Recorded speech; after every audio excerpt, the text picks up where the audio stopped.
Well, what to say about The Boys, episodes 4 and 5?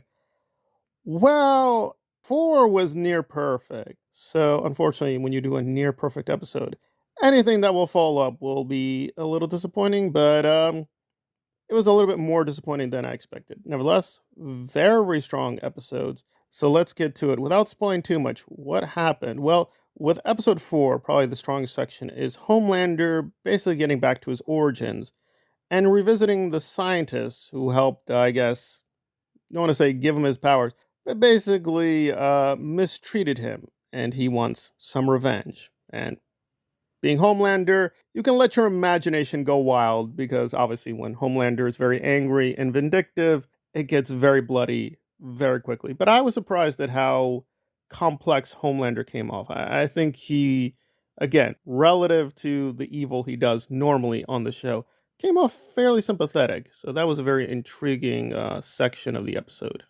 The other parts, I think, unfortunately, were not as strong. Like, for instance, there's a major twist with Starlight. I was able to foresee that fairly early on. I kind of knew what they were going to do with that one. I do like Firecracker and the new additions to the Seven. And so the shakeup they're doing with the team, I thought, is mostly paying off. But really, I didn't think it was too much of a big twist. I thought, like, yeah, it's pretty obvious what they're going to do.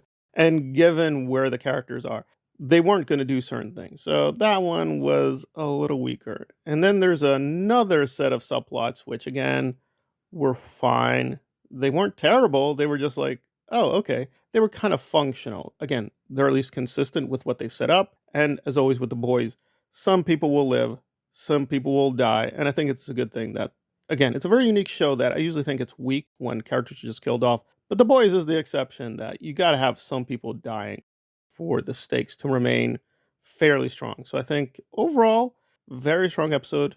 I will give this a 9 out of 10. Highly recommended.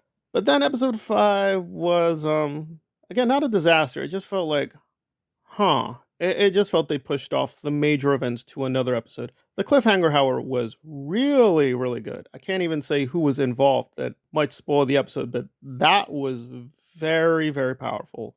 And the meat of the episode, I think, was also very strong with Homelander and the Deep and his son and the way that they're interacting with one another and the way that they're parodying and commenting on celebrity culture and the way superheroes interact with that. There were a few digs at the MCU, and oftentimes when people make fun of the MCU, the jokes are not that strong. No, it's fairly funny. I mean, it's predictable, but it was done very, very well. However, when they got to the main part of the story, which is where the other episode sort of was giving you a cliffhanger, when we got to the actual meat, it was kind of like, oh, okay, that's it. I mean, again, when you do these secret operations with the government, you have this image in your mind of how it will work, and I just thought it was a little bit too plain. I just thought, like, okay, I mean, I understand the conflict, and I understand why people would betray one another or form new alliances. It just felt like this wasn't really strong enough to motivate people, especially given the power levels of some of these characters. It's like, okay, these are threats. I get it, but it just seemed to come off a little lame and weak. And especially the miracle at the end where the major threat of the episode just kind of disappeared. It's like, oh, that's it? I mean, that kind of negated a large part of the episode. And then there's another plot with Huey. And I like Huey, and I understand the conflict, but I don't know. I thought there they went for like the material was a little too easy, and that kind of plot line has been done way too many times. It's not a problem with the boys; it's just a problem with television. We've seen that kind of story done over and over and over again. So I like Simon Pegg and I like Huey, but yeah, that one was a little bit weak.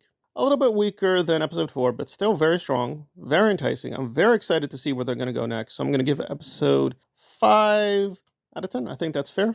Still, but not as perfect as episode 4, which I think was going to be one of the all-time greats for a very long time. I think people are going to revisit that moment with Homelander for a very, very long time to come.